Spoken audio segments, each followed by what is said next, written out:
Il s'est passé tellement de choses depuis 14 ans.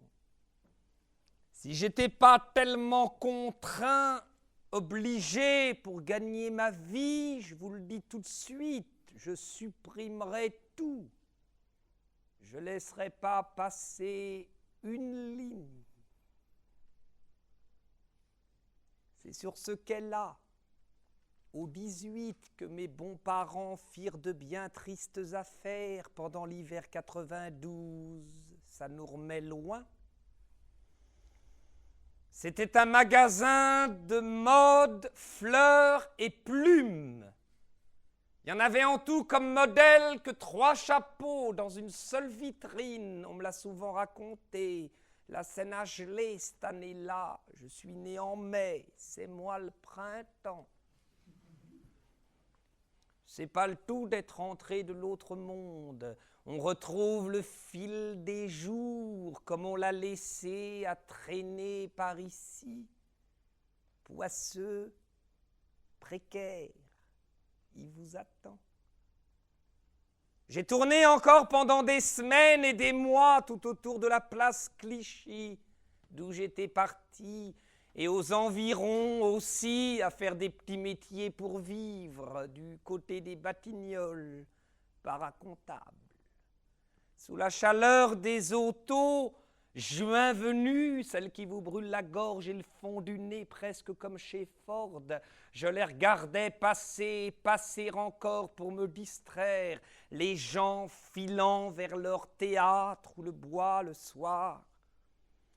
Toujours plus ou moins seul, pendant mes heures libres, je mijotais avec mes bouquins et des journaux, et puis avec toutes les choses que j'avais vues. Mes études, une fois reprises, les examens, je les ai franchis, à U, à Dia, tout en gagnant ma croûte. Elle est bien défendue, la science, je vous le dis. La faculté, c'est une armoire bien fermée, des pots en masse, peu de confiture. Quand j'ai eu tout de même terminé mes 5 ou 6 années de tribulation académique, je l'avais, mon titre, bien ronflant. Alors j'ai été m'accrocher en banlieue, mon genre, à la Garenne-Rancy. Là, dès qu'on sort de Paris, tout de suite après la porte Brancion. J'avais pas de prétention, moi, ni d'ambition non plus, rien que seulement l'envie de souffler un peu et de mieux bouffer un peu. Ayant posé ma plaque sur ma porte, j'attendis. Les gens du quartier sont venus la regarder, ma plaque, soupçonneux. Ils ont même été demandés au commissariat de police si j'étais bien un vrai médecin. Oui, qu'ils ont répondu, il a déposé son diplôme, c'en est un. Alors il fut répété dans tout Rancy qu'il venait de s'installer un vrai médecin en plus des autres. Il ne gagnera pas son beefsteak, a prédit tout de suite ma concierge. Il y en a déjà beaucoup trop des médecins par ici. Et c'était exactement observé. En banlieue, c'est surtout par les tramways que la vie vous arrive le matin. Il en passait des pleins paquets avec des plaines bordées d'ahuries brinque-ballant dès le petit jour par le boulevard Minotaure qui descendait vers le boulot. Les jeunes, ils étaient presque comme contents de s'y rendre au boulot. Ils accéléraient le trafic, se cramponnaient au marchepied, les mignons, en rigolant, faut voir ça.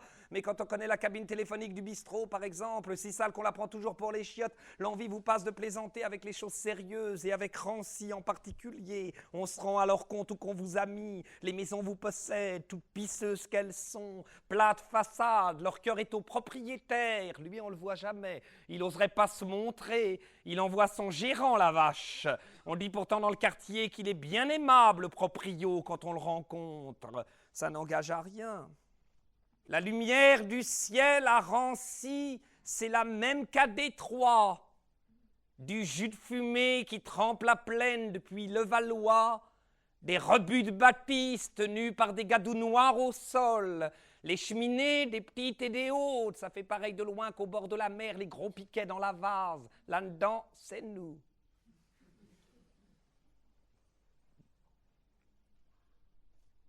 Gustin Sabaillot, sans lui faire de tort, je peux bien répéter quand même qu'il s'arrachait pas les cheveux à propos des diagnostics. C'est sur les nuages qu'il s'orientait. En quittant de chez lui, il regardait d'abord tout en haut. Ferdinand, qui me faisait. Aujourd'hui, ça sera sûrement des rhumatismes sans sous. Il lisait tout ça dans le ciel. Il se trompait jamais de beaucoup puisqu'il connaissait à fond la température et les tempéraments d'hiver. Ah, voilà un coup de canicule après les fraîcheurs. Retiens, c'est du calomel, tu peux le dire déjà. La jaunisse est au fond de l'air, le vent a tourné, nord sur l'ouest, froid sur averse, c'est de la bronchite pendant 15 jours. C'est même pas la peine qu'il se dépiote, si c'est moi qui commandais, je ferais les ordonnances dans mon lit. Au fond, Ferdinand, dès qu'ils viennent, c'est des bavardages. Pour ceux qui en font commerce, encore, ça s'explique. Mais nous autres, au moins, à quoi ça rime? Je les soignerais, moi, sans les voir. Tiens, les pilons d'ici même. Ils en étoufferont ni plus ni moins, ils en vomiront pas davantage. Ils seront pas moins jaunes, ni moins rouges, ni moins pâles, ni moins cons. C'est la vie. Pour avoir raison, Gustin, il avait vraiment raison. Tu les crois malades? Ça gémit, ça rôde, ça titube, ça pustule. Tu veux vider ta salle d'attente instantanément? Même de ceux qui s'en étranglent à se ramener les glaviots? Propose un apéro gratuit en face. Propose un coup de cinéma, tu vas voir combien qui t'en reste. S'ils viennent te relancer, c'est d'abord parce qu'ils s'emmerdent. T'envoies pas un à la veille des fêtes. Aux malheureux, retiens mon avis, Ferdinand, c'est l'occupation qui manque, c'est pas la santé. Ce qu'ils veulent, c'est que tu les distrais, les émoustilles, les intrigues avec leur renvoi, leur gaz, leur craquement, que tu leur découvres des rapports, des gargouillages, des fièvres, des inédits, que tu t'étendes, que tu te passionnes. C'est pour ça que tu as des diplômes. Ah, s'amuser avec sa mort tout pendant qu'il la fabrique, ça c'est tout l'homme, Ferdinand. Ils la garderont, leur chaude-pisse, leur vérole, tout leur tubercule, ils en ont besoin. Et leur vessie bien baveuse, leur rectum en feu, tout ça n'a pas d'importance. Mais si tu te donnes assez de mal, si tu sais les passionner, ils t'attendront pour mourir, c'est ta récompense. Ils te relanceront jusqu'au bout.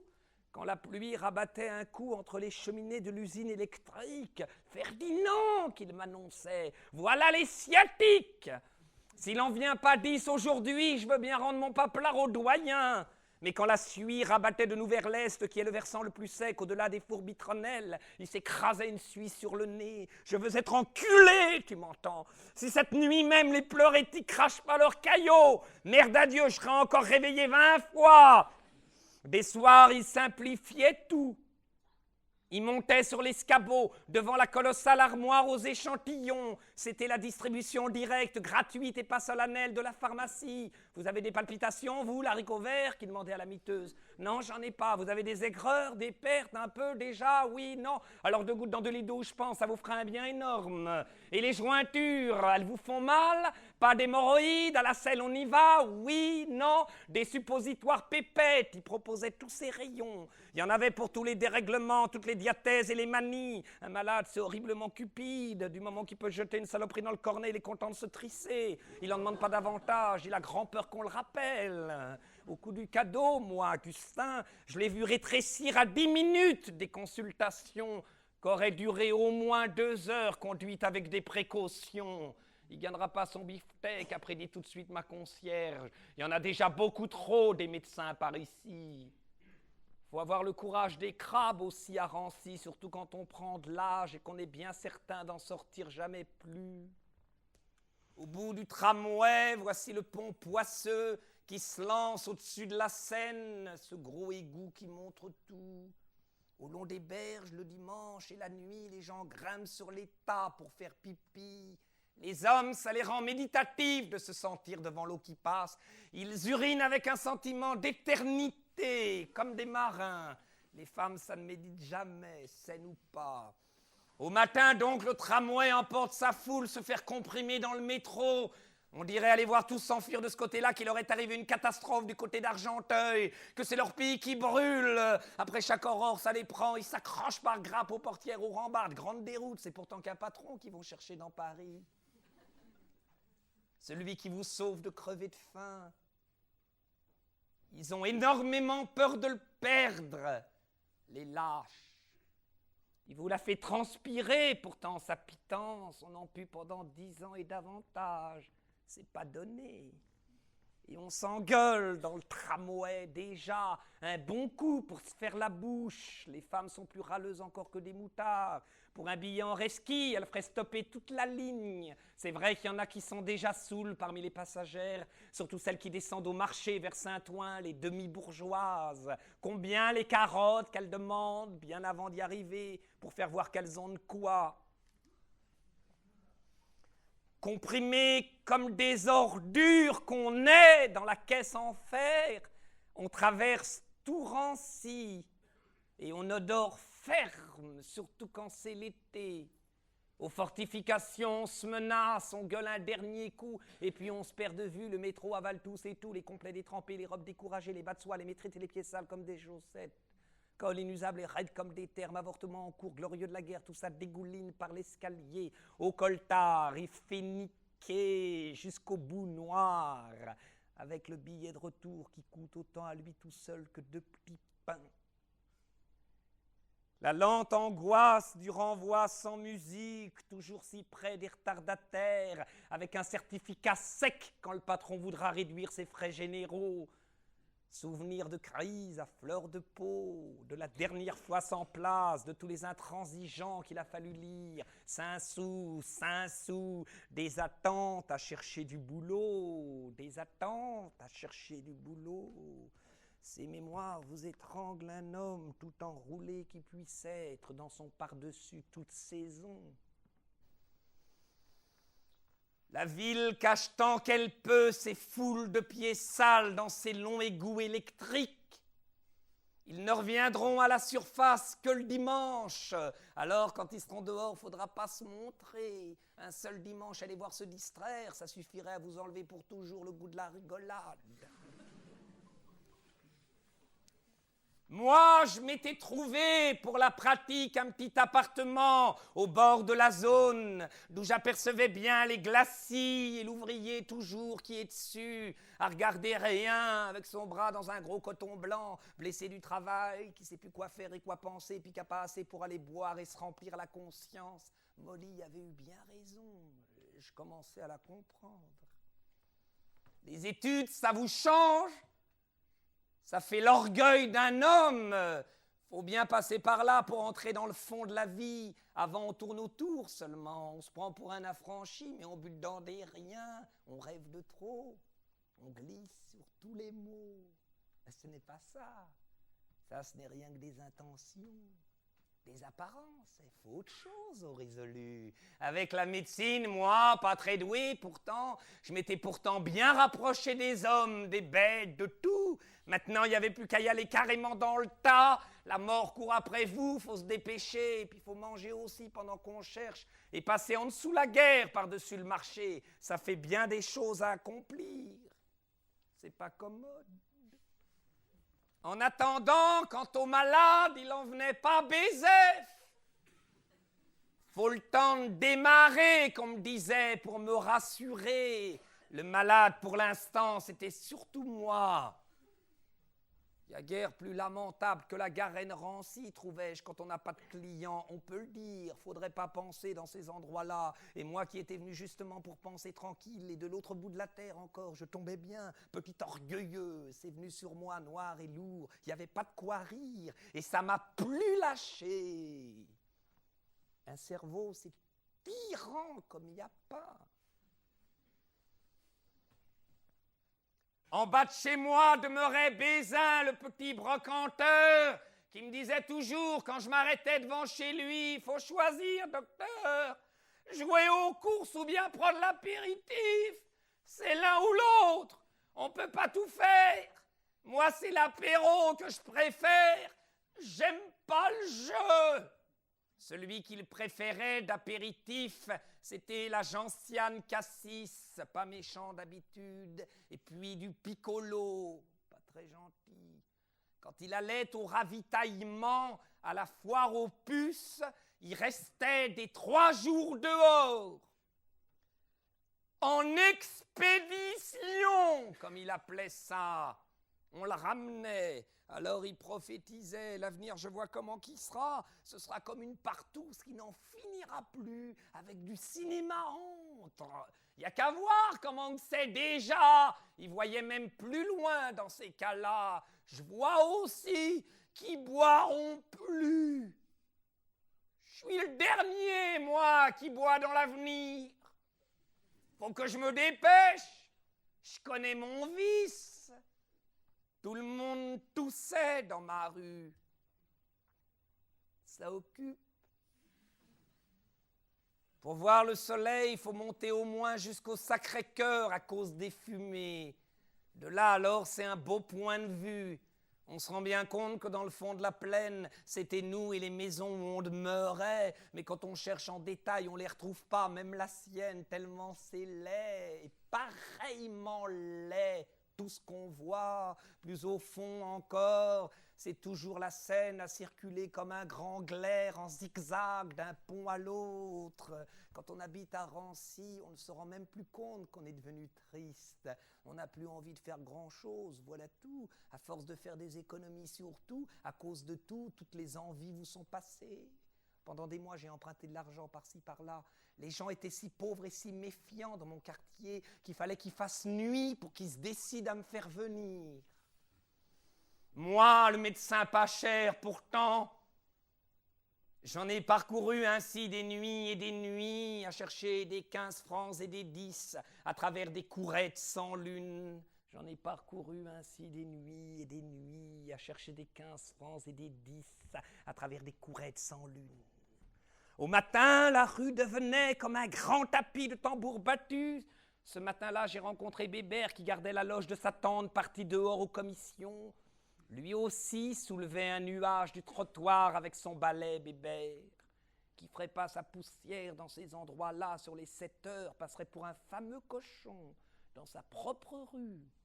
Carpette secouée, signe de propreté, ménage bien tenu, ça suffit. On peut puer de la gueule, on est tranquille après ça. Tant qu'il faut aimer quelque chose, on risque moins avec les enfants qu'avec les hommes. On a au moins l'excuse d'espérer qu'ils seront moins carnes que nous autres plus tard. On ne savait pas. Sur sa face livide dansotait cet infini petit sourire d'affection pure que j'ai jamais pu oublier. Une gaieté pour l'univers. Peu d'êtres en ont encore un petit peu après les 20 ans passés de cette affection facile, celle des bêtes. Le monde n'est pas ce qu'on croyait, voilà tout, alors on a changé de gueule. Et comment, puisqu'on s'était trompé? Toute la vache qu'on devient en moins de 2. La tante à Bébert rentrait des commissions. Elle avait déjà pris le petit verre. Faut bien dire également aussi qu'elle reniflait un peu les terres. Habitude contractée alors qu'elle avait servi chez un médecin et qu'elle avait eu si mal aux dents de sagesse. Il lui en restait plus que 2 des dents par devant, mais elle manquait jamais de les brosser. Quand on est comme moi, qu'on a servi chez un médecin, on connaît l'hygiène. Elle donnait des consultations médicales dans le voisinage et même assez loin, jusque sur Beson. Il m'aurait intéressé de savoir si elle pensait quelquefois à quelque chose, la tante à Bébert. Mais non, elle pensait à rien. Elle parlait énormément sans jamais penser. Quand nous étions tous les deux sans indiscret alentour, elle me tapait d'une consultation. C'était flatteur dans un sens. « Bébert, docteur, faut que je vous dise, parce que vous êtes médecin, c'est un petit saligot !» Il se touche. Je ne sais pas qui lui a appris ces saletés-là. Je l'ai pourtant bien élevé. Je lui défends, mais il recommence. Dites-lui qu'il en deviendra fou, conseillais-je. Classique. Je me touche pas, fit Bébert. C'est pas vrai. C'est pas vrai. C'est le môme Gaga qui m'a proposé. Oh, voyez-vous, je m'en doutais, fit la tante. La famille Gaga. Vous savez, ceux du 5e, c'est tous des vicieux. Le grand-père, il paraît qu'il courait après des dompteuses. Hein? Je vous demande. Des dompteuses. Dites-moi, docteur, pendant qu'on est là, vous pourriez pas lui faire un sirop pour l'empêcher de se toucher? Je la suivis jusque dans sa loge pour prescrire un sirop anti-vice pour le môme Bébert. J'étais trop complaisant avec tout le monde et je le savais bien, personne ne me payait. J'ai consulté à l'œil, surtout par curiosité. C'est un tort. Les gens se vengent des services qu'on leur rend. J'ai consulté à l'œil, surtout par curiosité. C'est un tort. Les gens se vengent des services qu'on leur rend.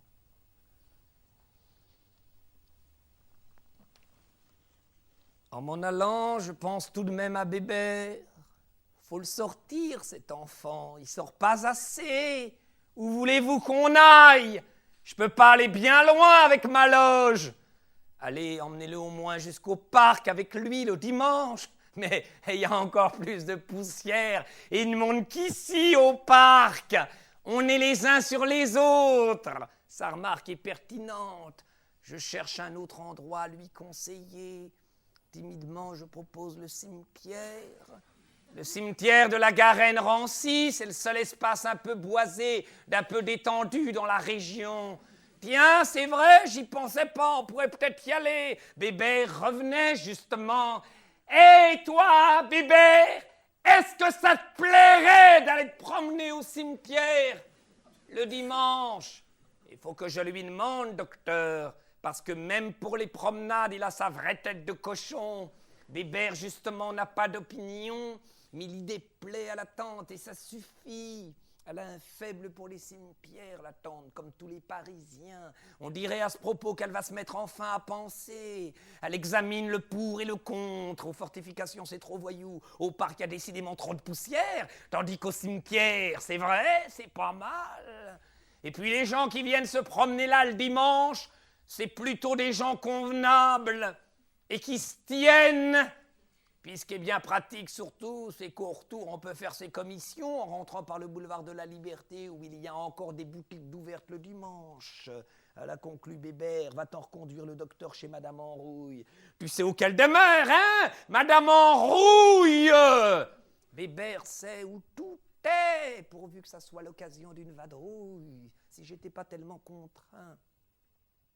Obligé pour gagner ma vie. Je vous le dis tout de suite, je supprimerai tout. Mon tourment à moi, c'est le sommeil. Si j'avais bien dormi toujours, j'aurais jamais écrit une ligne. Vous devriez peut-être, docteur, aller voir la dame à l'entresol du 4 de la rue des Mineurs. Docteur, docteur, vous devriez peut-être aller voir la dame à l'entresol du 4 de la rue des Mineurs. Cette cliente-là qu'il m'indiquait, je la connaissais bien. Avec son bassin large, ses belles cuisses longues et veloutées, sont quelque chose de tendrement volontaire et de précisément gracieux dans les mouvements qui complètent si bien les femmes bien balancées sexuellement. Elle était venue me consulter à plusieurs reprises depuis que son mal de ventre la tenait. À 25 ans, à son 3e avortement, elle souffrait de complications et ses parents appelaient ça de l'anémie. Fallait voir comme elle était solide et puis bâtie, avec du goût pour les coïts comme peu de femelles en ont, discrète dans la vie, raisonnable d'allure et d'expression, rien d'hystérique mais bien douée, bien nourrie, bien équilibrée, une vraie championne dans son genre. Voilà tout. Une belle athlète pour le plaisir, pas de mal à ça. Rien que des hommes mariés, elle fréquentait, et seulement des connaisseurs, des hommes qui savent reconnaître et apprécier les belles réussites naturelles, et puis qui ne prennent pas une petite vicieuse quelconque pour une bonne affaire, non, sa pommade, son gentil sourire, sa démarche, et l'ampleur noblement mobile de ses hanches lui valaient des enthousiasmes profonds, mérités de la part de certains chefs de bureau qui connaissaient leur sujet. Seulement, bien sûr, ils ne pouvaient tout de même pas divorcer pour ça, les chefs de bureau. Au contraire, c'était une raison pour demeurer heureux en ménage. Alors, au 3e mois, à chaque fois qu'elle était enceinte, ça ne manquait pas. Elle allait trouver la sage-femme. Quand on a du tempérament et quand on n'a pas un cocu sous la main, on ne rigole pas tous les jours. Sa mère m'entr'ouvrit la porte du palier avec des précautions d'assassinat. Elle chuchotait, la mère, mais si fortement, si intensément, que c'était pire que des imprécations. Qu'ai-je pu faire au ciel, docteur, pour avoir Vous n'en direz du moins rien à personne dans notre quartier, docteur. Elle n'arrêtait pas d'agiter ses frayeurs et de se gargariser avec ce que pourraient en penser les voisins et les voisines, en transe de bêtises inquiètes qu'elle était. Ça dure longtemps, ces états-là. Elle me laissait m'habituer à la pénombre du couloir, à l'odeur des poireaux pour la soupe, au papier des murs, à leur ramage sot, à sa voix d'étranglée, enfin, de bafouillage en exclamation, nous parvînmes auprès du lit de la fille, prostrée, la balade à la dérive. Je voulus l'examiner, mais elle perdait tellement de sang, c'était une telle bouillie qu'on ne pouvait rien voir de son vagin. Des caillots, ça faisait glou-glou entre les jambes, comme dans le coup coupé du colonel à la guerre. Je remis le gros coton et remontai la couverture simplement. La mère ne regardait rien, n'entendait qu'elle-même. « J'en mourrais !» qu'elle clamait. « J'en mourrais d'autres !» Je n'essayais point de la dissuader, je ne savais que faire. Dans la petite salle à manger, d'à côté, nous apercevions le père qui allait de long en large. Lui ne devait pas avoir son attitude prête encore pour la circonstance. Peut-être attendait-il que les événements se précisassent avant de se choisir un maintien. Il demeurait dans des sortes de limbes. Les êtres vont d'une comédie vers une autre. Entre-temps, la pièce n'est pas montée. Ils n'en discernent pas les contours encore, leur rôle propice. Alors ils restent là, les bras ballants devant l'événement, les instincts repliés comme un parapluie, branlochant d'incohérence, réduits à eux-mêmes, c'est-à-dire à rien, vaches sans train. Mais la mère, elle le tenait, le rôle capital entre la fille et moi. Le théâtre pouvait crouler, elle s'en foutait. Elle s'y trouvait bien, bonne, belle. Je ne pouvais compter que sur moi-même pour rompre ce merdeux charme. Je hasardais un conseil de transport immédiat à l'hôpital pour qu'on l'opère en vitesse. Malheur de moi, du coup, je lui ai fourni sa plus belle réplique, celle qu'elle attendait. L'hôpital. L'hôpital, docteur! Il nous manquait plus que cela! Mais c'est un comble, docteur! Je n'avais plus rien à dire. Je m'assis donc et l'écoutais, la mère, se débattre encore plus tumultueusement, empêtrée dans les sornettes tragiques. Trop d'humiliation, trop de gêne porte à l'inertie définitive. Le monde est trop lourd pour vous, tant pis. Pendant qu'elle invoquait, provoquait le ciel et l'enfer, tonitruait de malheur, je baissais le nez, et baissant, déconfit, je voyais se former sous le lit de la fille une petite flaque de sang. Une mince rigole en se hintait lentement le long du mur vers la porte. Quelques gouttes du sommier chutaient régulièrement. Les serviettes entre ses jambes regorgeaient de rouge.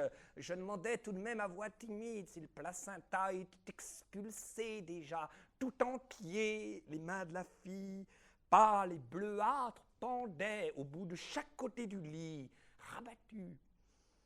À ma question, c'est la mère encore qui a répondu par un flot de jérémiades dégoûtantes. Mais réagir, c'était après tout beaucoup trop pour moi. J'étais si obsédé moi-même depuis si longtemps par la déveine. Je dormais si mal que je n'avais plus du tout l'intérêt dans cette dérive. À ce que ceci arrive plutôt que cela, je pensais seulement qu'on était mieux à écouter cette mère toute gueulante assise debout. Pas grand-chose suffit à vous faire plaisir quand on est devenu bien résigné. Et puis quelle force ne m'aurait-il pas fallu pour interrompre cette farouche au moment même où elle ne savait plus comment sauver l'honneur de la famille. Quel rôle, puis qu'elle le hurlait encore. Après chaque avortement, j'en avais l'expérience, elle se déployait de la même façon, entraînée bien entendu à faire de mieux en mieux à chaque fois, cela durerait ce qu'elle voudrait. Aujourd'hui, elle était prête à décupler ses effets. Elle aussi, songeais-je en la regardant, avait dû être une belle créature, la mère. Bien pulpeuse en son temps, mais plus verbale toutefois. Gaspilleuse d'énergie, plus démonstrative que la fille, dont l'intimité concentrée avait été par la nature vraiment admirablement réussie. Ces choses n'ont pas encore été étudiées merveilleusement comme elles le méritent. La mère devinait cette supériorité animale de sa fille sur elle, et puis jalouse réprouvait tout d'instinct dans sa manière de se faire baiser à des profondeurs inoubliables, et puis de jouir comme un continent. Le côté théâtral du désastre, en tout cas, mais l'enthousiasmait. Elle accaparait de ses trémolos douloureux notre petit monde rétréci où nous étions en train de merdouiller en chœur. par sa faute. On ne pouvait songer à l'éloigner. Je leur ai cependant bien dû tenter, faire quelque chose. C'était mon devoir, comme on dit, mais j'étais trop bien assis et trop mal debout. Chez eux, c'était un peu plus gai que chez les Enrouge. Aussi laid, mais plus confortable. Il y faisait bon.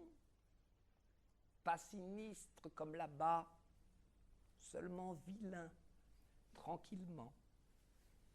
Je n'avertis point la mère à propos de la mare de sang que je voyais se former sous le lit, ni des gouttes du sommier qui tombaient toujours ponctuellement.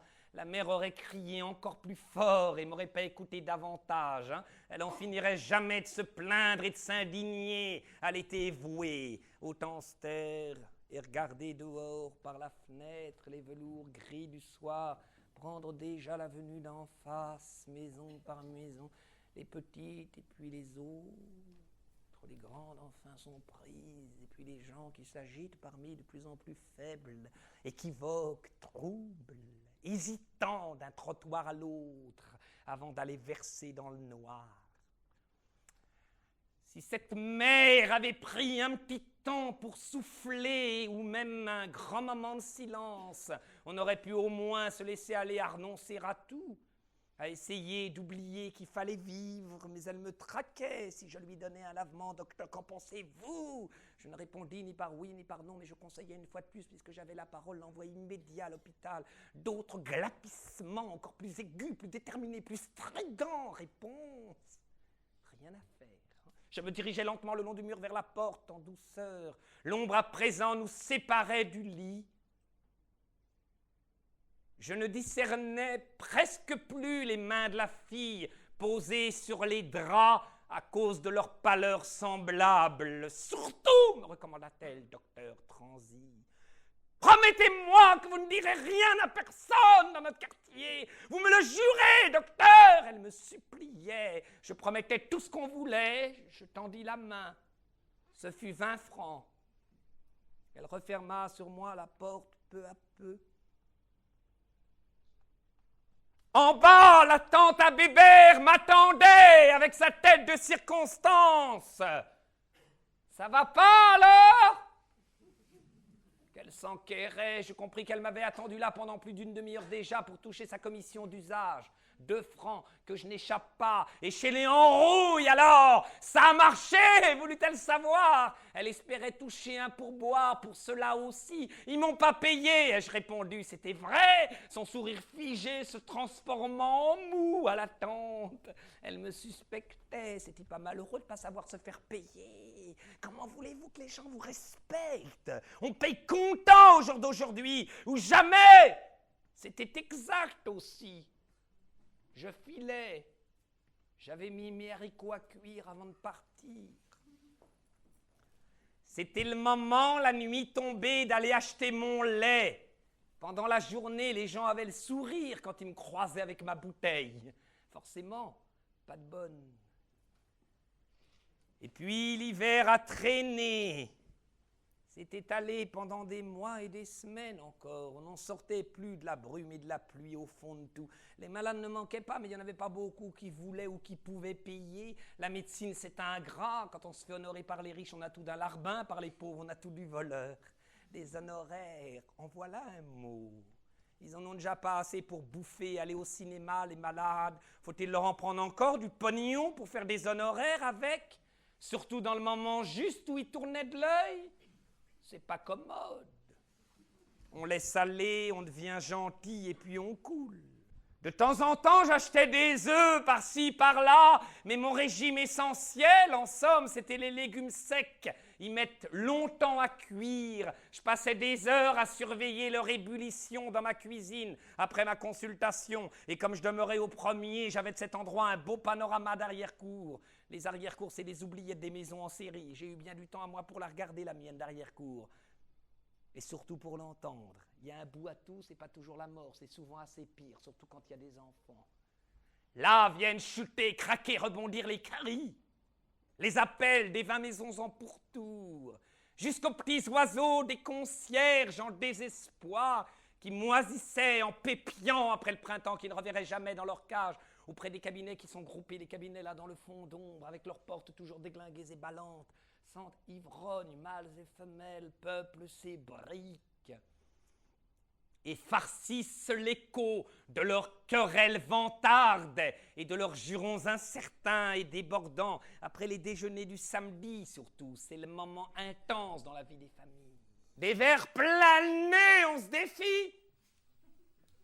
Papa manie la chaise, faut voir, comme une cognée, et maman le tison comme un sabre. Gare aux faibles alors, c'est le petit qui prend. Les torgnoles aplatissent au mur tout ce qui peut pas se défendre et riposter. Enfants, chiens, chats. Dès le 3e verre de vin, le noir, le plus mauvais, c'est le chien qui commence à souffrir. On lui écrase la patte d'un grand coup de talon. Ça lui apprendra à avoir faim en même temps que les hommes. On rigole bien à le voir disparaître sous la table en piaulant. C'est le signal. Rien ne stimule mieux les femmes éméchées comme la douleur des bêtes. On n'a pas toujours des taureaux sous la main. L'été aussi, tout sentait fort. Il n'y avait plus d'air dans la cour, rien que des odeurs. C'est celle du chou-fleur qui l'emporte et facilement sur toutes les autres. Un chou-fleur vaut 10 cabinets, même s'il déborde, c'est entendu. Ceux du 2e débordaient souvent. La concierge du 8, la mère Cézanne, arrivait alors avec son jonc trifouilleur. Je l'observais à s'escrimer. C'est comme ça que nous finîmes par avoir des conversations.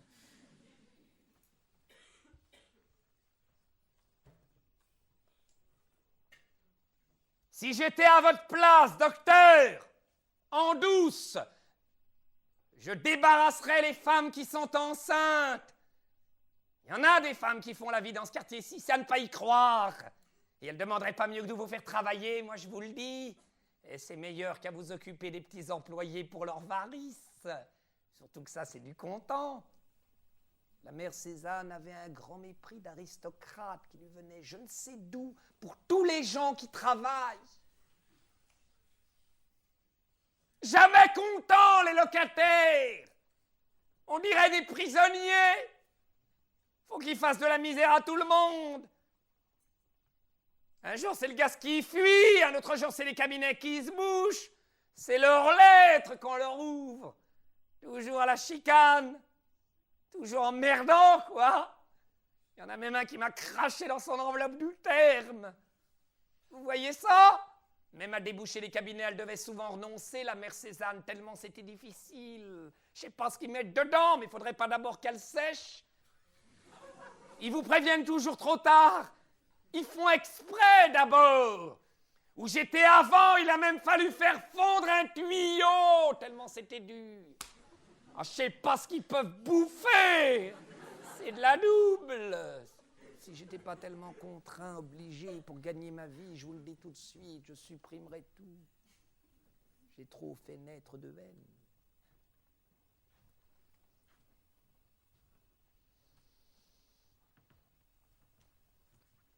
Je réponds jamais aux lettres. Ça a fini par se savoir, j'en reçois de moins en moins. C'est pas un genre que j'ai pris, non. C'est simplement que je n'aime pas les lettres. Je les ai même tout simplement en horreur. Je trouve ça indiscret qu'on m'écrive. J'écris à personne, moi. Les recommander, c'est ma phobie. J'avais écrit enfin à ma mère. Elle était heureuse de me retrouver. Ma mère y pleurnichait comme une chienne à laquelle on a rendu enfin son pis. Elle croyait sans doute m'aider beaucoup en m'embrassant, mais elle demeurait cependant inférieure à la chienne. Parce qu'elle croyait aux mots, elle, qu'on lui disait pour m'enlever. La chienne ne croit au moins que ce qu'elle sent. Avec ma mère, nous fîmes un grand tour dans les rues proches de l'hôpital. Un après-midi à marcher, en traînant dans les ébauches des rues qu'il y a par là. Des rues aux lampadaires pas encore peints, entre les longues façades suintantes, aux fenêtres bariolées, des 100 petits chiffons pendants, les chemises des pauvres. À entendre le petit bruit de graillon qui crépite. À midi, orage des mauvaises graisses.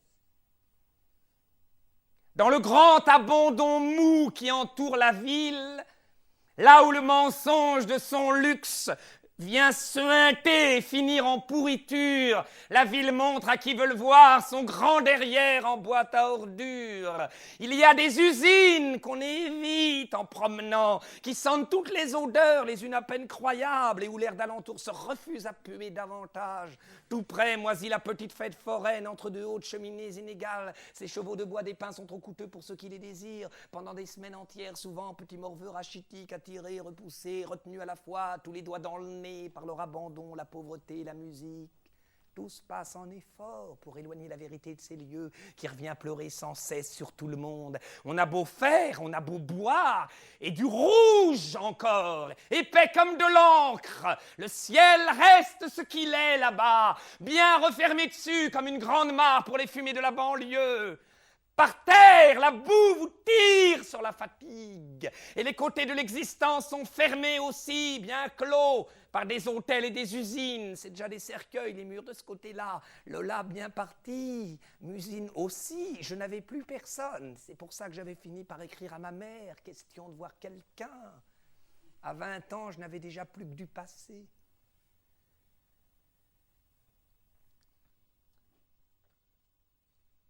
Nous parcourûmes ensemble avec ma mère des rues et des rues du dimanche.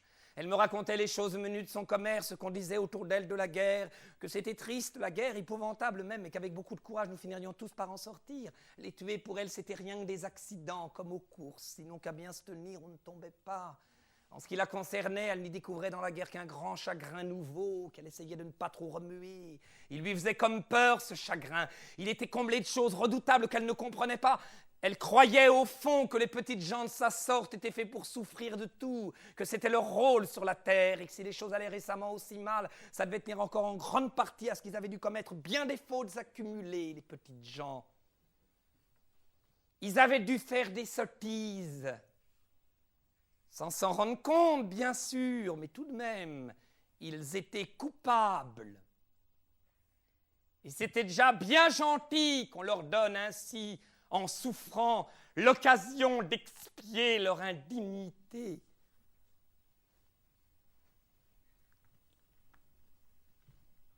C'était une intouchable. C'était une intouchable, ma mère. Cet optimisme résigné et tragique lui servait de foi et formait le fond de sa nature.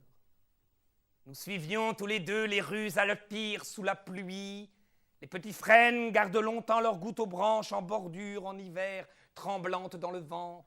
Mince féerie, le chemin de l'hôpital passait devant de nombreux hôtels récents. Certains avaient des noms, d'autres n'avaient même pas pris ce mal. À la semaine qu'ils étaient, tout simplement. La guerre les avait vidés brusquement de tout leur contenu de tâcherons et d'ouvriers. Ils n'y rentreraient même plus pour mourir, les locataires. C'est un travail aussi, ça, mourir. Mais ils s'en acquitteraient dehors. Ma mère me reconduisait à l'hôpital en pleurnichant.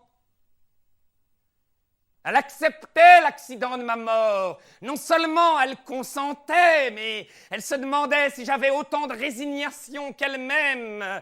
Elle croyait à la fatalité autant qu'au beau maître des arts et métiers dont elle m'avait toujours parlé avec respect, parce qu'elle avait appris étant jeune que celui dont elle se servait dans son commerce de mercerie était la copie scrupuleuse de ce superbe étalon officiel.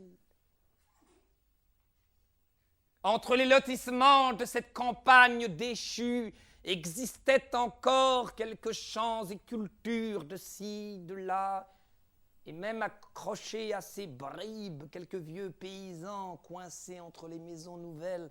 Quand il nous restait du temps, avant la rentrée du soir, nous allions les regarder avec ma mère, ces drôles de paysans, s'acharner à fouiller avec du fer cette chose grenue et molle qu'est la terre, où on met à pourrir les morts et d'où vient le pain quand même. Ça doit être bien dur, la terre, qu'elle remarquait chaque fois en les regardant, ma mère, bien perplexe. Elle ne connaissait en fait de misère que celle qui ressemblait à la sienne, celle des villes. Elle essayait de s'imaginer ce que pouvait être celle de la campagne. C'est la seule curiosité que je lui ai jamais connue à ma mère, et ça lui suffisait comme distraction pour un dimanche. Elle rentrait avec ça en ville. Autant pas se faire d'illusions, les gens n'ont rien à se dire. Ils ne se parlent que de leur peine à eux, chacun s'est entendu. Chacun pour soi, la terre pour tous. Ils essayent de s'en débarrasser de leur peine sur l'autre au moment de l'amour, mais alors ça marche pas et ils ont beau faire, ils la gardent tout entière, leur peine. Un dimanche, je n'étais pas de service, nous sortîmes ensemble avec Robinson. Au coin du boulevard Magnanime, on est allé prendre à la terrasse un petit cassis et un diabolo. On ne se parlait pas beaucoup, on n'avait plus grand-chose à se dire. D'abord, à quoi ça sert les mots quand on est fixé? À s'engueuler, puis c'est tout. Il passe pas beaucoup d'autobus le dimanche.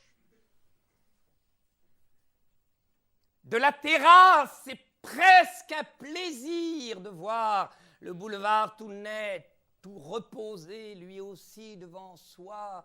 On avait le gramophone du bistrot derrière. T'entends qui me fait, Robinson? Il joue des airs d'Amérique, son phono.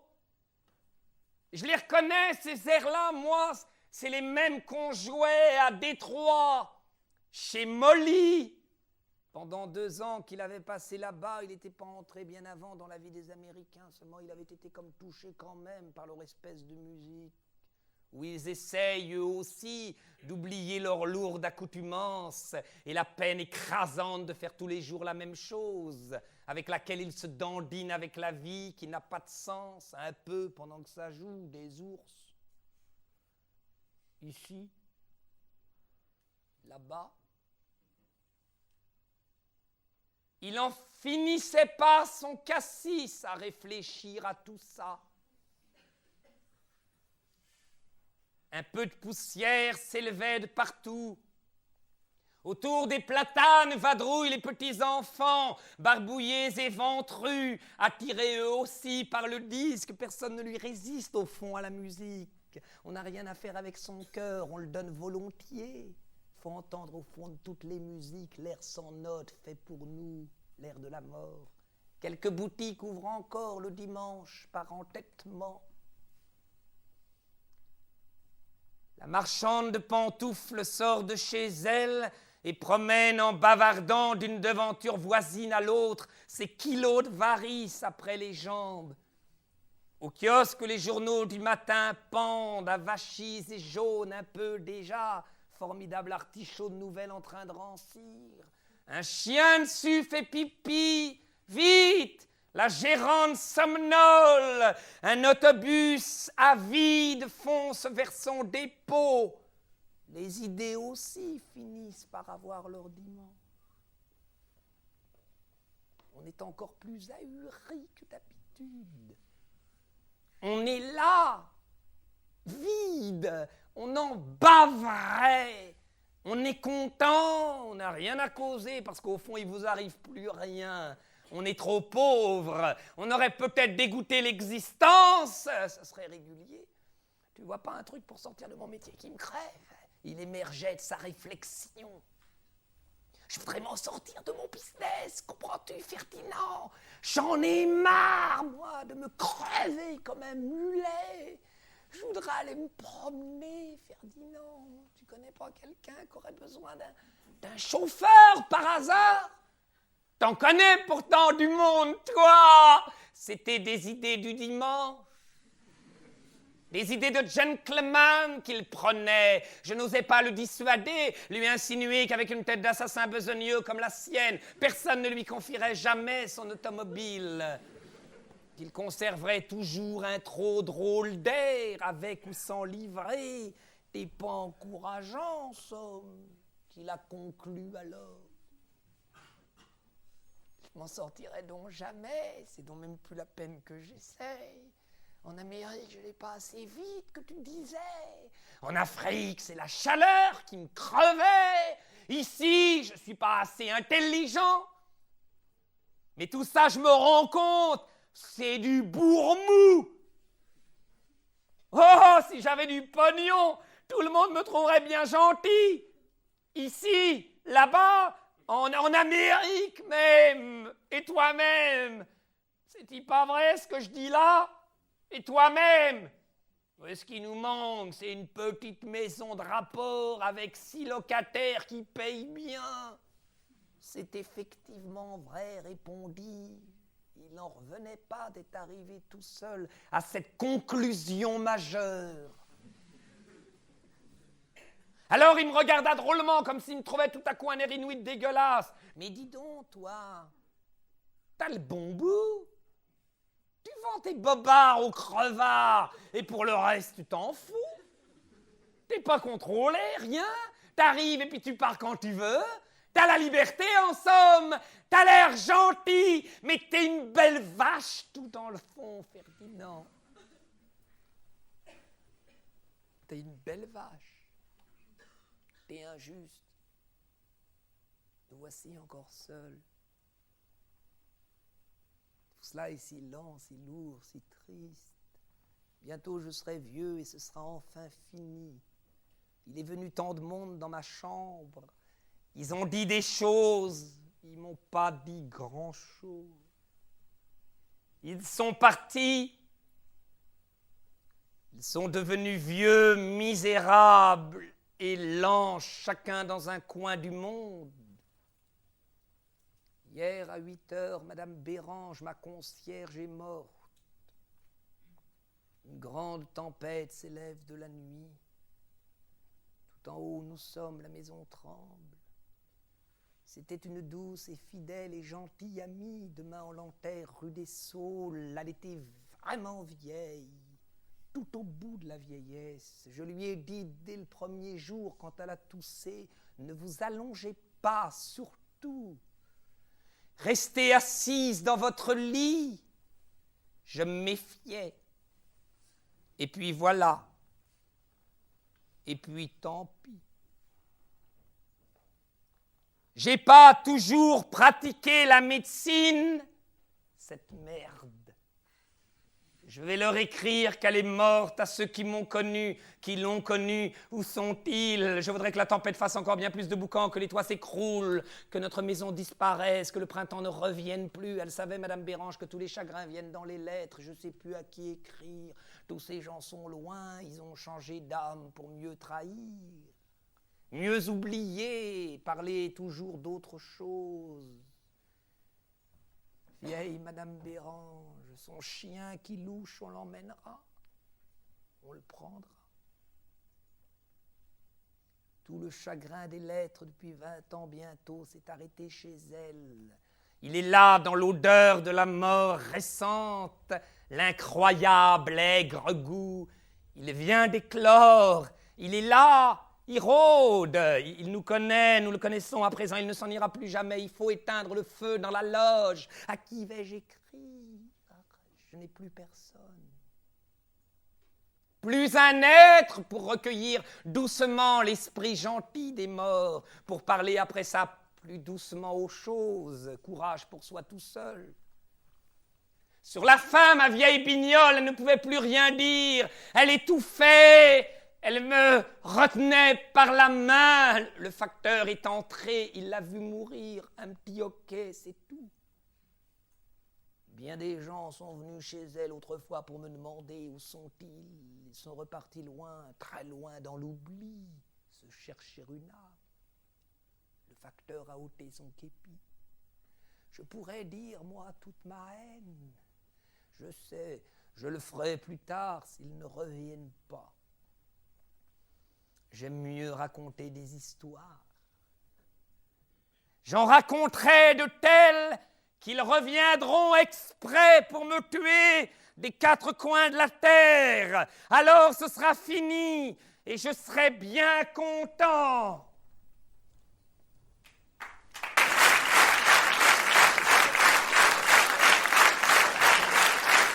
Merci beaucoup.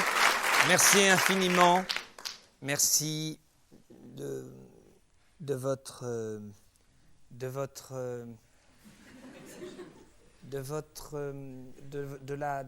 l'écoute aiguë, d'une écoute tellement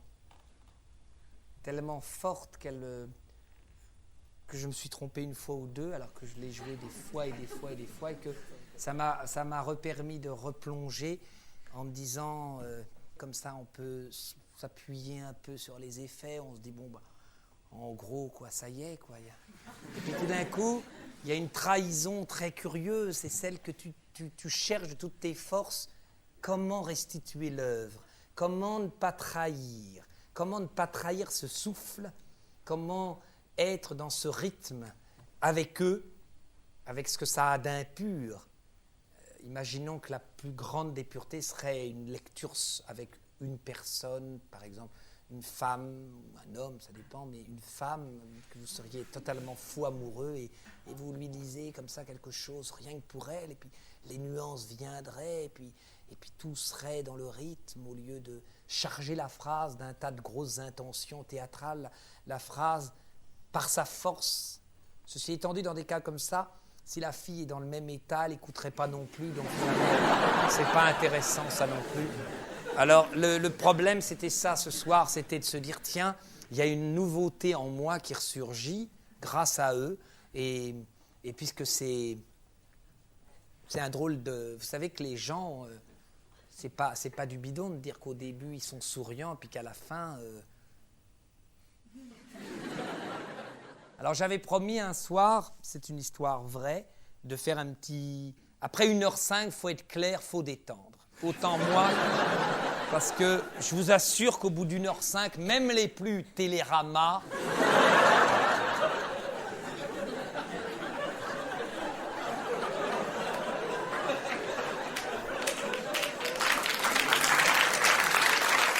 Et alors, il y a des choses magnifiques, parce qu'il y a ce chef-d'œuvre de la description de sa mère, qui est un pur chef-d'œuvre. Elle ne connaissait en fait de misère que celle qui ressemblait à la sienne, celle des villes. Elle essayait de s'imaginer ce que pouvait être celle de la campagne. C'est la seule curiosité que je lui ai jamais connue à ma mère. Et ça lui suffisait comme distraction pour un dimanche. Alors le dimanche, quand je jouais ça, en plus du reste, il y avait une accumulation de déprime qui fait que les gens étaient contents, renvoyaient des gens, mais ils étaient quand même anéantis en sortant. Et le monsieur d'en face qui s'occupe du café, à qui je dédie les derniers spectacles, parce que c'est lui qui m'a fait comprendre la force de ce texte. Il m'a dit un jour, il y a à peu près 4 semaines, j'étais encore dans la petite salle, je pense, et il y avait plein de monde qui venait, et puis les gens ne pouvaient pas rentrer, et là les gens se sont mis à pouvoir rentrer, puis il m'a arrêté dans la rue, ça s'est passé vers 20h à peu près, il y a un mois de ça, il m'a dit « Mais qu'est-ce que vous leur faites ?» Alors il y avait de la limonade, vous savez, les choses de bière, qui coupaient son visage en deux. Alors, il me regardait, il y avait juste le visage coupé en deux, juste les yeux. Mais pourquoi vous me dites ça? Je lui disais. Pourquoi vous me dites ça? Ils sont désespérés, qu'est-ce qu'ils ont? Non, monsieur Lucchini, non. Mais ils sont comment? Oh, qu'est-ce que vous leur faites? Mais je sais pas, moi je dis le texte, voilà, j'essaye tous les soirs de dire ce texte. Mais ils ont l'air heureux? Non. Mais alors, qu'est-ce qu'ils ont? Il a pris un immense temps de réflexion, et c'était vraiment une histoire vraie. Il m'a regardé, et il a vraiment fait un très bel effort, puis il m'a dit, vous me demandez comment ils sont? Ben moi, je dirais qu'ils ne sont pas. Qu'est-ce qu'il me raconte? Alors je l'ai regardé, c'était de plus en plus inquiétant. Il m'a dit, non, voilà, j'ai compris, je sais. En sortant du spectacle, il pense.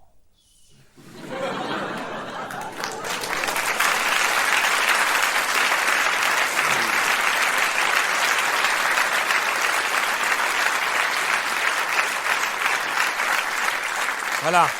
Alors, avant de partir, je vais vous lire le dernier interview que cet écrivain a donné à la presse. Et puis après, je vous lirai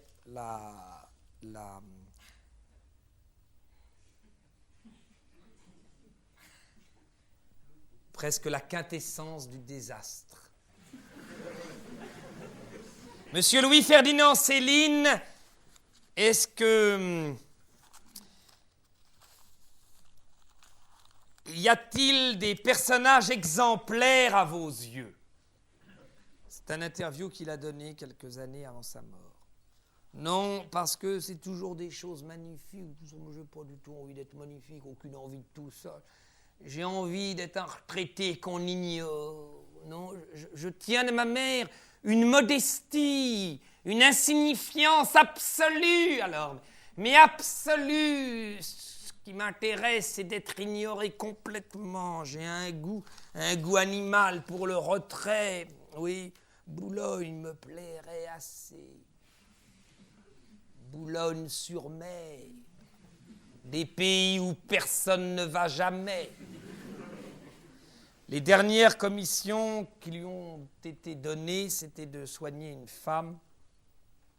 Et après des dizaines d'avortements, après des dizaines de gens qui sont blessés, on l'appelle en pleine nuit pour aller soigner une jeune femme qui travaille dans un café, dans une banlieue, et qui s'est broyé la main avec un couteau. Alors il y va et il va marcher dans cette banlieue et il va faire ce pourquoi il est totalement génial, c'est-à-dire décrire, ressentir, éprouver ce vide absolu qui rend presque Beckett un auteur de boulevard comique et qui va cerner ces moments que seul un immense metteur en scène, même pas possible d'ailleurs, c'est une chose et c'est ce que je vais vous lire avant de partir. Alors, il marche avec Robinson, le personnage dont je vous ai parlé tout à l'heure. Pour changer un peu tout en marchant, je portais la conversation sur le sujet des femmes. Mais il les aimait pas beaucoup, lui, les femmes, Robinson.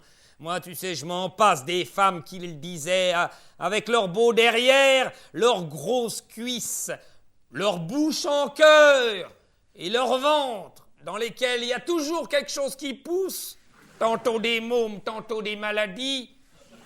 C'est pas avec leur sourire qu'on le paye, son terme, n'est-ce pas?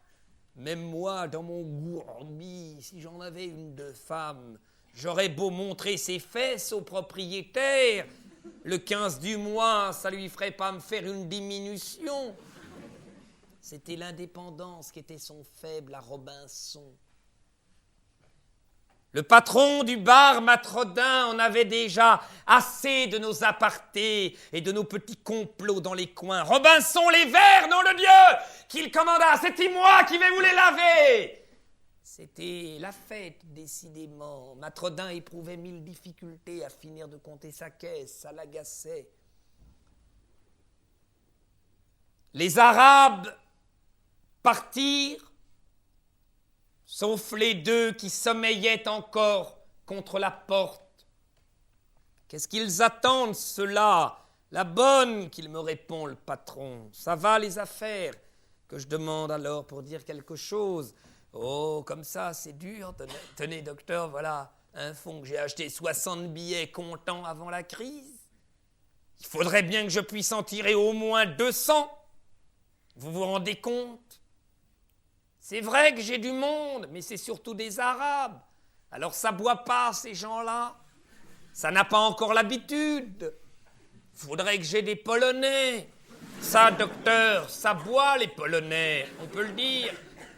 Où j'étais avant, dans les Ardennes, j'en avais, moi, des Polonais, et qui venaient des fours à émailler. C'est tout vous dire, hein? C'est ça qui leur donnait chaud, les fours à émailler. Il nous faut ça à nous, la soif. Et le samedi, tout y passait. Merde, que c'était du boulot. La paye entière. Ah! Ceux-ci, les bicots, c'est pas de boire qui les intéresse, c'est plutôt de s'enculer. C'est défendu de boire dans leur religion qui paraît, mais c'est pas défendu de s'enculer. Ils les méprisaient, Matrodin, les bicots. Des salauds, quoi. Il paraît qu'ils font ça à ma bonne.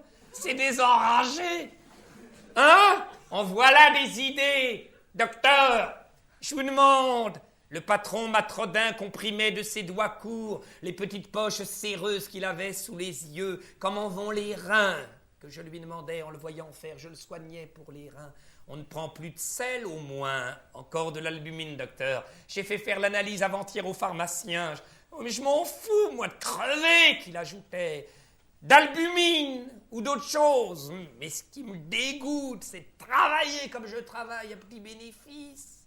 La bonne en avait terminé avec sa vaisselle, mais son pansement avait été si souillé par les graillons qu'il fallut le refaire. Elle m'offrit un billet de 100 sous. Je ne voulais pas les accepter, ces 100 sous, mais elle y tenait absolument de me les donner. Séverine, qu'elle s'appelait. Tu t'es fait couper les cheveux, Séverine. Faut bien, c'est la mode, qu'elle a dit. Et puis, les cheveux longs, avec la cuisine d'ici, ça retient toutes les odeurs. Ton cul y sent bien pire que dérangé dans ses comptes. Par notre bavardage, l'interrompit Matrodin. Et ça les empêche pourtant pas, tes clients. Oui, mais c'est pas pareil, que rétorqua la Séverine, bien vexée. Il y a des odeurs pour toutes les parties. Et vous, patron, voulez-vous que je vous dise un peu quoi que vous sentez? Pas seulement une seule partie de vous, mais vous tout entier. Elle était bien mise en colère, Séverine. Matrodin ne voulut pas entendre le reste. Il se remit en grognant dans ses sales comptes. Séverine ne pouvait pas arriver à quitter ses chaussons à cause de ses pieds gonflés par le service. Et à remettre ses chaussures, elle les a donc gardées pour s'en aller. « Je dormirai bien avec !» qu'elle a même remarqué, tout haut, finalement. « Allons, va fermer la lumière !» Au fond, lui ordonna Matrodin encore. On voit bien que c'est pas toi qui me la paye, l'électricité. Je dormirais bien, qu'elle gémit, Séverine, encore une fois, comme elle se relevait. Matrodin n'en finissait pas dans ses additions. Il avait enlevé son tablier, puis son gilet pour mieux compter. Il peinait. Du fond invisible du débit nous parvenait un cliquetis de soucoupe. Le travail de Robinson et de l'autre plongeur. Matrodin traçait des larges chiffres enfantins avec un crayon bleu qu'il écrasait entre ses gros doigts d'assassin. La bonne roupillait devant nous, dégingandée, à pleine chaise. De temps en temps, elle reprenait dans son sommeil un peu de conscience. « Oh, mes pieds, mes pieds, mes pieds !» qu'elle faisait alors. Puis retombait en somnolence. Matrodin s'est mis à la réveiller d'un bon coup de gueule. « Hé, Séverine, emmène-les donc dehors, tes bicots. J'en ai marre, moi. Foutez-moi le camp d'ici, nom de Dieu. Il est l'heure. » Les Arabes ne semblaient justement pas pressés du tout, malgré l'heure. Séverine s'est réveillée à la fin. C'est vrai qu'il faut que j'aille, qu'elle a convenu. Je vous remercie, patron. Elle les emmena avec elle, tous les deux, les bicots, où ils s'étaient mis ensemble pour la payer. Je l'ai fait tous les deux ce soir, qu'elle m'expliqua en partant, parce que dimanche prochain, je ne pourrai pas, à cause que je vais à Acher voir mon gosse. Vous comprenez ? Samedi prochain, c'est le jour de la nourrice. Les Arabes se levèrent pour la suivre. Ils n'avaient pas l'air effrontés du tout. Séverine les regardait quand même un peu de travers à cause de la fatigue.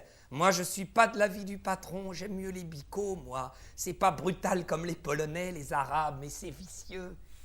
Il n'y a pas à dire, c'est vicieux. Enfin, ils feront bien tout ce qu'ils voudront. Je crois que ça m'empêchera pas de dormir. Allons-y, qu'elle les a appelés. En avant, les gars. Et les voilà donc partis tous les trois. Elle un peu en avant d'eux. On les a vus traverser la place refroidie, planter des débris de la fête. Le dernier bec de gaz du bout a éclairé leur groupe brièvement blanchi, et puis la nuit les a pris. On entendit encore un peu leur voix, et puis plus rien du tout, il n'y avait plus rien. J'ai quitté le bistrot à mon tour, sans avoir reparlé à Robinson. Le patron m'a souhaité bien des choses. Un agent de police arpentait le boulevard. Au passage, on remuait le silence. Ça faisait sursauter un commerçant par-ci par-là, embarbouillé de son calcul agressif comme un chien en train de ronger. Une famille en vadrouille occupait toute la rue en gueulant au coin de la place Jean Jaurès. Elle n'avançait plus du tout, la famille. Elle hésitait devant une ruelle comme une escadrille de pêche par mauvais vent. Le père allait buter d'un trottoir à l'autre et n'en finissait pas d'uriner. La nuit était chez elle. Il y a un bout à tout. C'est pas toujours la mort. C'est souvent assez pire, surtout quand il y a des enfants. Je pourrais dire, moi, toute ma haine, je sais. Je le ferai un jour. S'ils ne reviennent pas, j'aime mieux raconter des histoires. J'en raconterai de telles, comme celle-là, pour montrer à quel point Madame Bérange, elle visait bas, comme elle avait raison, Madame Bérange. Elle visait bas, elle visait juste.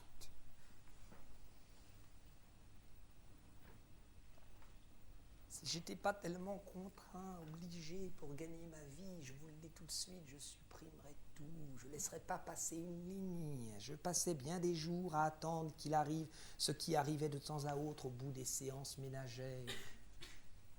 C'est au 3e, devant ma fenêtre, que ça se passait, dans la maison de l'autre côté. Je ne pouvais rien voir, mais j'entendais bien. Il y a un bout à tout. Ce n'est pas toujours la mort, c'est souvent quelque chose d'autre et d'assez pire.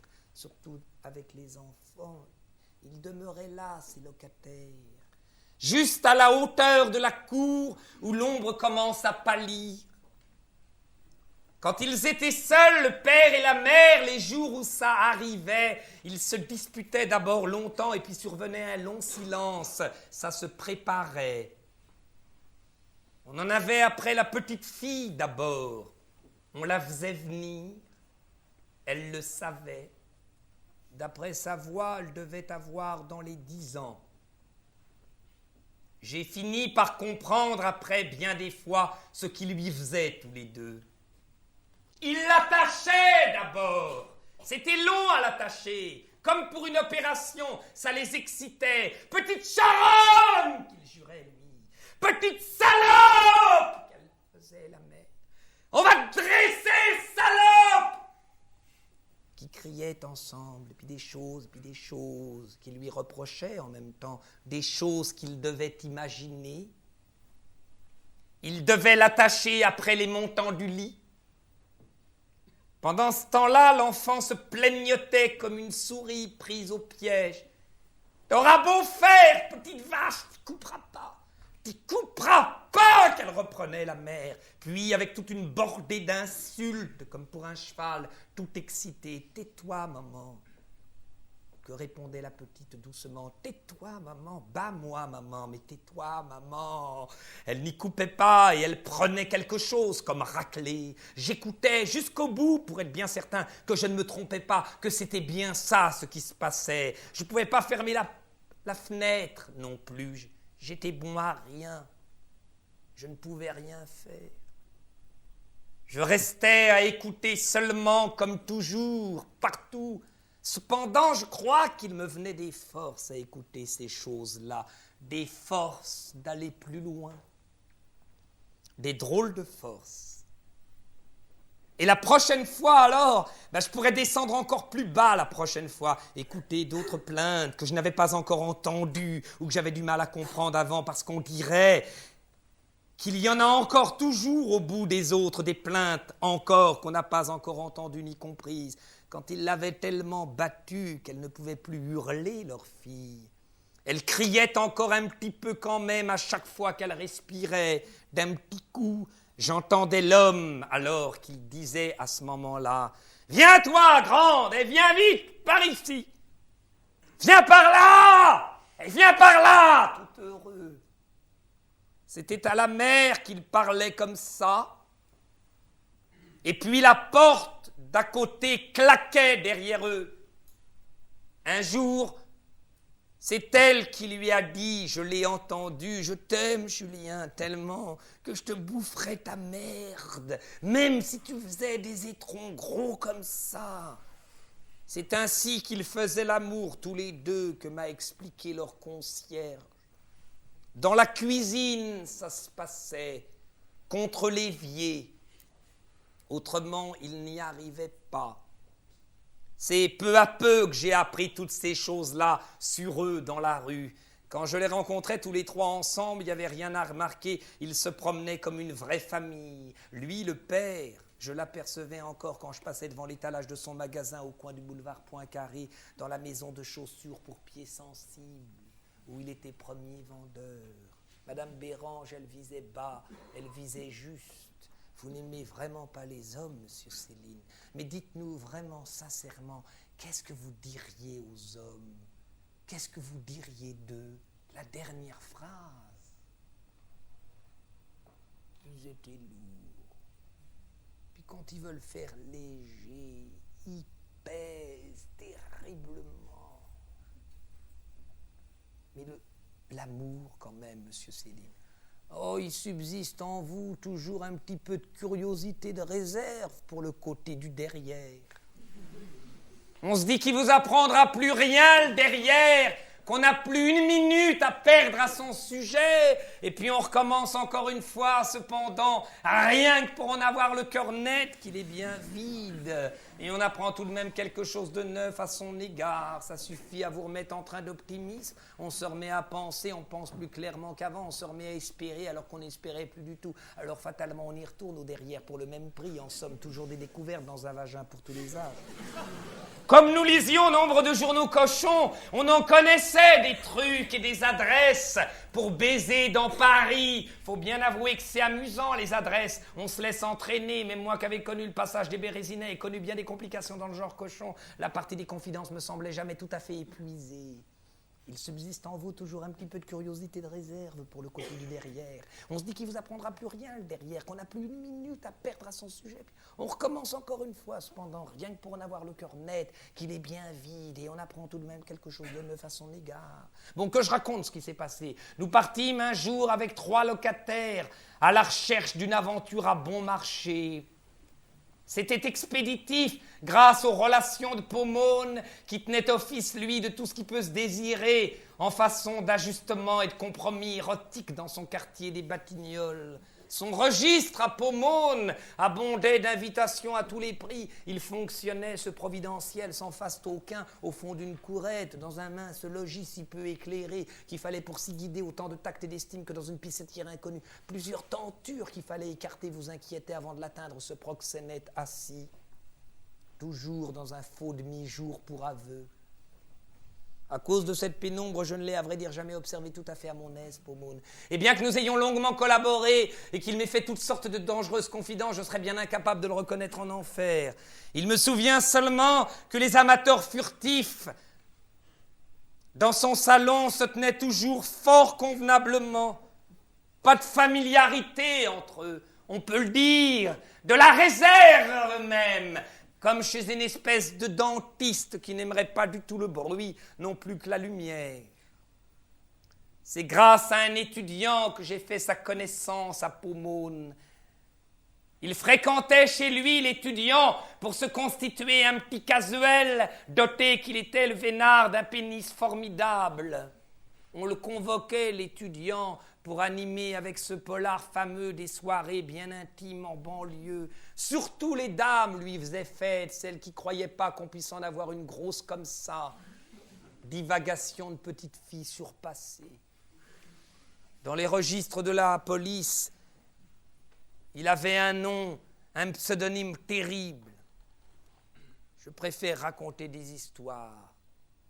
J'en raconterai de telles qu'ils reviendront exprès pour me tuer. des quatre coins de la terre.